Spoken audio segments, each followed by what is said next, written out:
Hey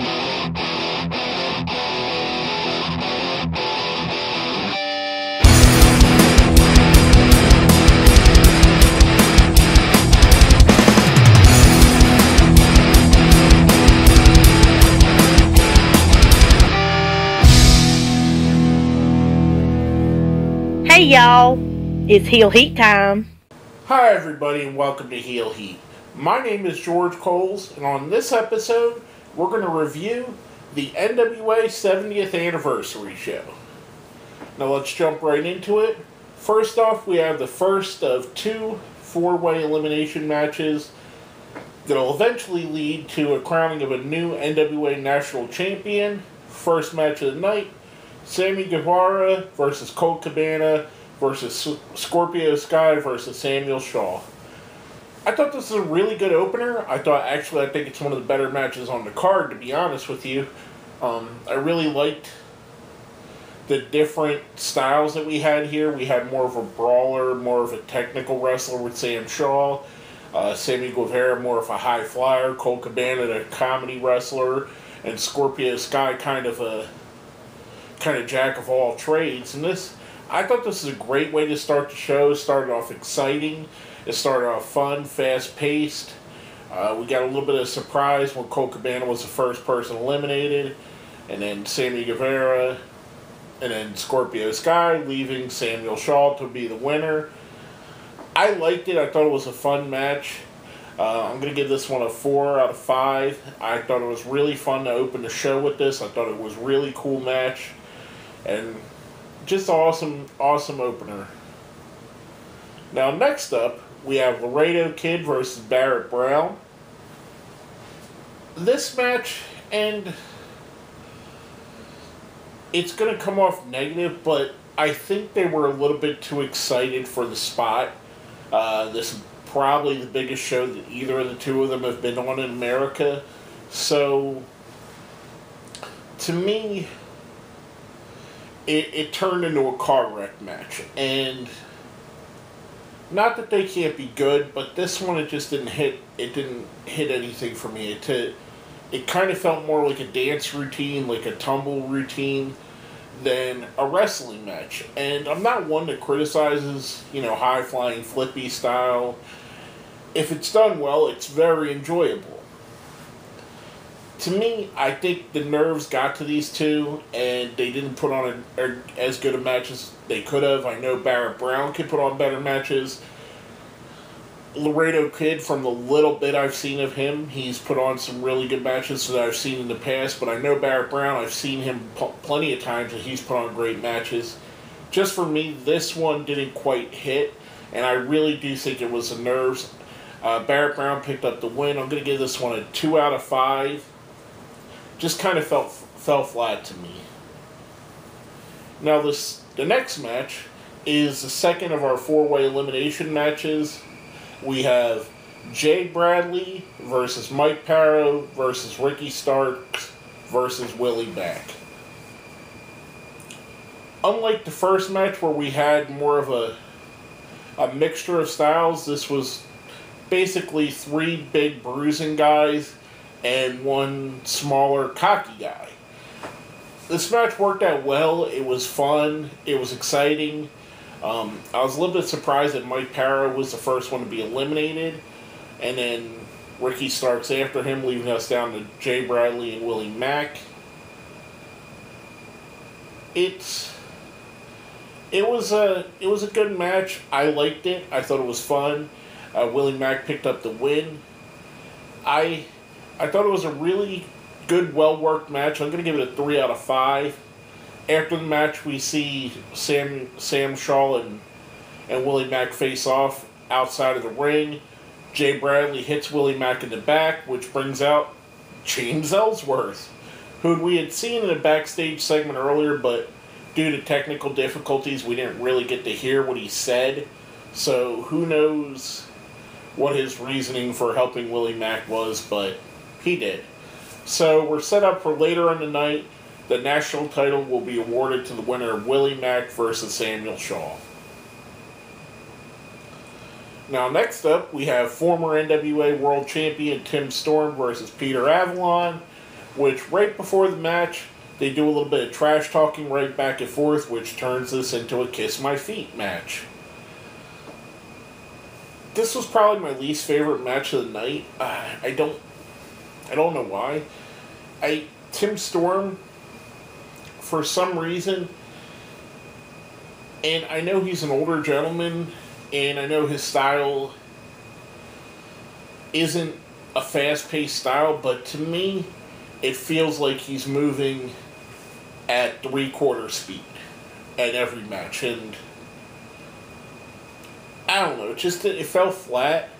I've seen both these guys, I've seen the other two matches they had in Championship Wrestling from Hollywood, and I don't know if it was creative editing that made those matches better, but this felt like the worst of their 3 matches. And for it to be on such a big show, kind of was a little bit of a letdown.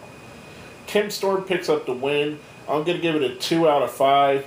After the match, we see Peter Avalon try and get out of kissing his feet by having his manager, Niko Marques, kiss Tim Storm's feet, but then Tim grabs Peter Avalon, makes him kiss his feet as well. This was probably my least favorite match on the card, and the second match that I think just didn't hit where they wanted to. Now next up we had, for the Women's NWA Championship, Jazz versus Penelope Ford. I thought this was a really, really good match. I really enjoyed this match. If we would give it to the match alone, just the in-ring, I would probably give it a 4. But a little bit of wonkiness happens at the end. Jazz goes for a pin, and Earl Hebner counts 1-2 and then smacks her in the face, it looks like. I don't know what that was supposed to be. I don't know what the point was. I don't know if it maybe was an accident. I have no idea. But Jazz picks up a win with the STF submission. Because of that weirdness and there wasn't no real payoff to it, she didn't attack him or anything. I want to say it was an accident, but here we have 2 people that are veterans. They should have known to turn that accident into something. I liked this match. I thought it was good. Like I said, if it would have, without that, it would have been a 4, but I'm going to give it a 3. Like I said, Jazz picks up the win. After the match, Jazz gets interviewed, and she says she wants a shot at the 10 pounds of gold at the NWA Championship, which will be interesting going forward if she actually gets that shot. I'd like to see it. I think Jazz is phenomenal, and I really enjoyed this. Again, if not for that weird ending, I like this match a whole lot. Now, next up, we have Jim Cornette coming to the ring, bringing out Jeff Jarrett, who brings out the new national championship, which I think looks amazing. It's kind of, people have mixed emotions, mixed feelings about it. I think it looks really cool. It harkens back to old titles that we've seen people wear before, and I like that it's different. I like the design to it. It looks cool to me. We have Magnum TA come out. He's going to be giving the title to whoever wins the match, followed by the actual match. Willie Mack versus Sam Shaw. I liked this match. This match was fun. It was interesting. The 2 guys worked really well with each other. I fully enjoyed this. I thought it was a fun match. Willie Mack picks up the win to become the new NWA National Champion. I'm going to give this match a 4 out of 5. Like I said, I thoroughly enjoyed it. Probably one of my 2 or 3 favorite matches of the night. Between this and the opener and another match we're going to talk about later, I really think those 3 matches stole the show. I really enjoyed this. Willie Mack is a right choice to go with this. I think he's a good representative of the championship, so cool way to go forward.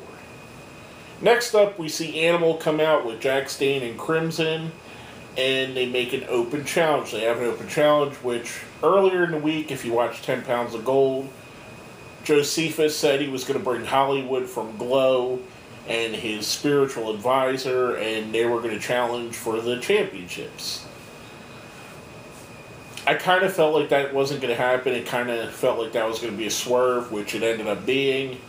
As Josephus is distracting them, Crazy Steve and Shannon Moore come through and attack them from behind, which those two are actually the challengers, which sets up the match, Jax Dane and Crimson versus Crazy Steve and Shannon Moore.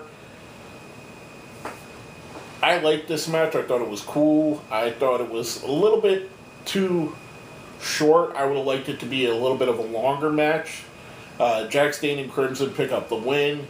I'm going to give it a 3 out of 5. I liked it. I just think it was a little bit short. It could have used about 3 to 5 more minutes to make it a really great match. Afterwards, we see Animal talking to Jim Cornette, and they announce that the NWA is bringing back the Crockett Cup. Which is interesting, because the Crockett Cup's been running the last couple of years, so yeah, interesting. Just gonna be weird to see where that goes from here. Maybe they mean bringing it back to prominence. I don't know. Maybe they're going to work with the people that have been running the Crockett Cup the last few years. Who knows?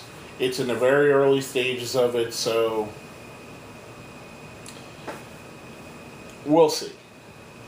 Next up, we have the main event of the night, the 2 out of 3 falls match. Cody Rhodes versus Nick Aldis for the NWA Heavyweight Championship.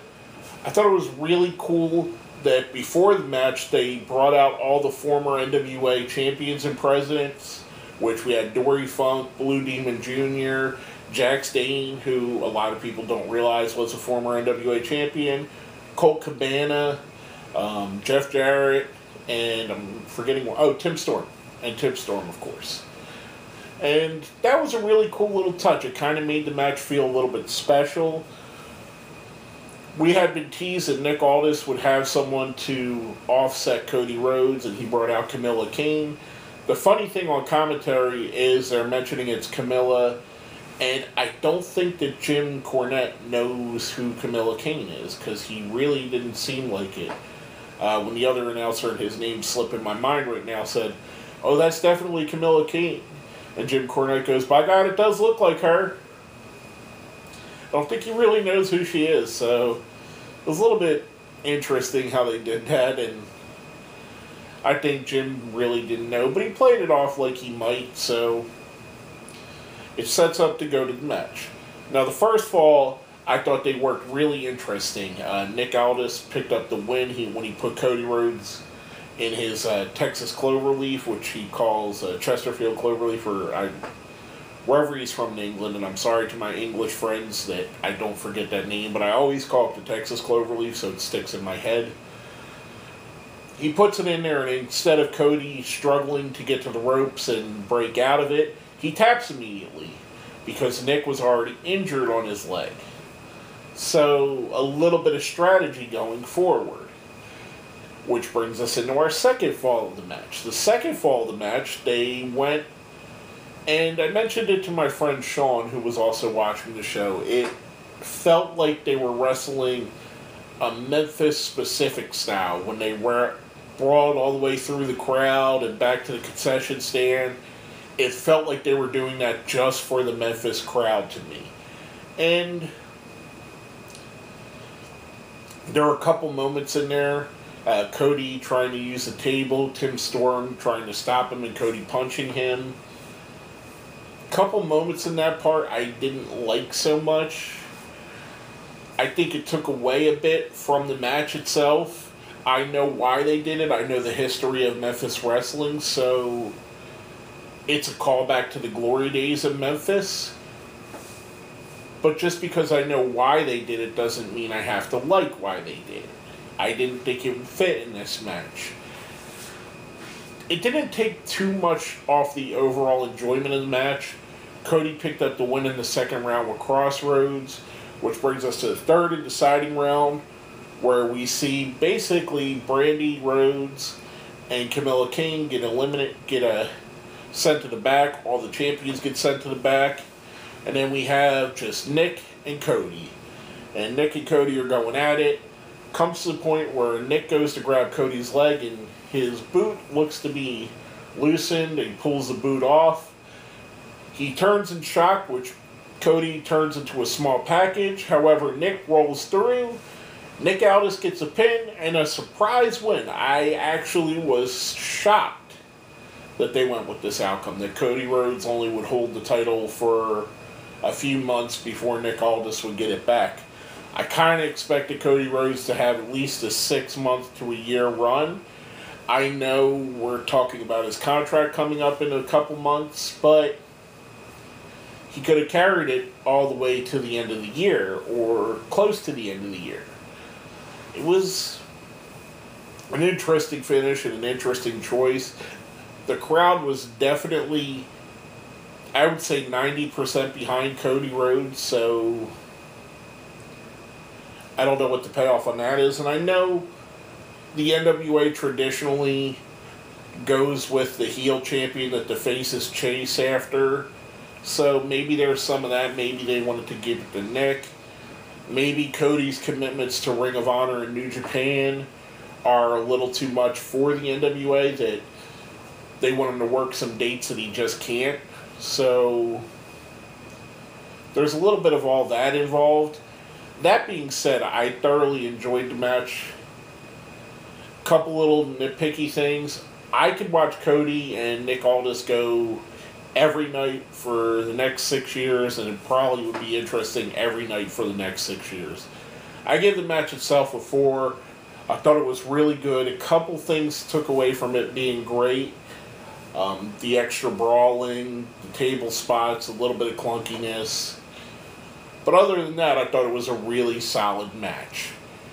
If you were to put a gun to my head, I would probably say Willie Mack vs. Sam Shaw would be the best match of the night. But the opener and the closer, both were right up there as well. They were both really good matches. I thought it was a quality show. I thought there were a couple little hiccups in the production, a couple matches that didn't hit well. But for the most part, I think a lot of what we seen was really good. And it felt like an NWA show would feel. It felt different. It didn't feel like the WWE. It didn't feel like Ring of Honor. It didn't feel like New Japan. It felt like the NWA used to feel, and it was awesome to see that come back again. And hopefully we could get more NWA produced shows. Maybe even if we do one a quarter, that would be awesome. But I thought the show was really good altogether. I'm going to give the show itself a 3 out of 5. Thought it was really good. Some production hiccups, a couple matches that weren't great. But other than that, the spectacle, the surprises, the announcements, the weaving in of legends throughout the night, I thought it really spoke to the tradition of the NWA. And I really enjoyed it. I thought it was a fun show. But I give it a 3 overall. I rather enjoyed it. But basically, that's all I have to say on this. My name is George Coles, and this has been my review of NWA's 70th anniversary show.